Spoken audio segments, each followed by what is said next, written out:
Jolia Barreto! Namimi sa resback ni Joshua Garcia. Oh my God.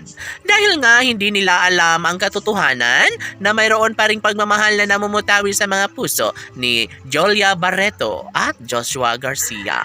Hala no, sobrang naguluhan ang taong bayan kung ano nga ba ang posibilidad na mangyayari kung talaga nga bang maisakatuparan ang pagkakabalikan ni Joshua Garcia at ng pretty girl na si Jolia Barreto. Laging pakatandaan na hindi magbabago kailanman ang isang relasyong tunay na nagbibigay saya at kaligayahan sa lahat.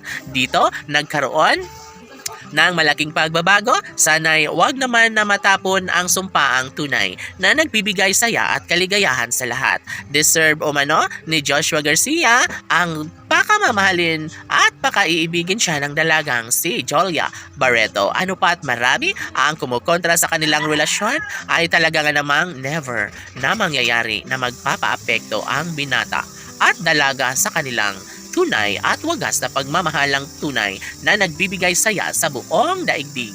Halaoy, nag-aabang ang lahat?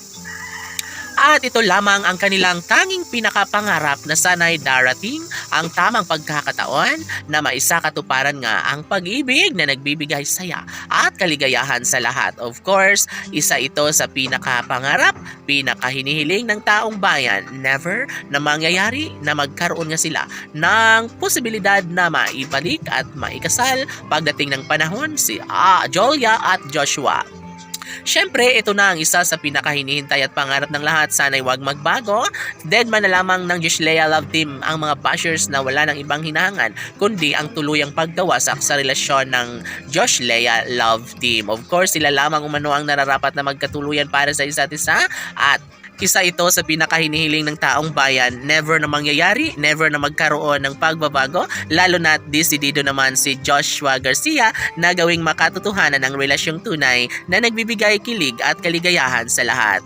Dapat lamang na magiging makatotohanan ng lahat dahil isa na si Joshua Garcia ang nagsasabing ayaw niyang pakawalan si Jolia Barreto dahil ito lamang ang babaeng kanyang iniibig, ang babaeng pangarap niyang magiging kabiyak at ina ng kanyang mga magiging supling. Halaner, dapat lamang na maging makatotohanan na ang lahat sa mas lalong madaling panahon hanggat matibay pa ang pundasyon at sumpaan sa relasyon ng dalaga at binata. Alam ng lahat na si Joshua Garcia lamang ang lalaking pinakaminamahal ng pretty girl na si Jolia Barreto, kaya malaki ang posibilidad na may pagpatuloy na gawing makatotohanan ng lahat. Umaasa ang taong bayan na mayroong happy ending na naghihintay sa Josh Lea Love Team Laban!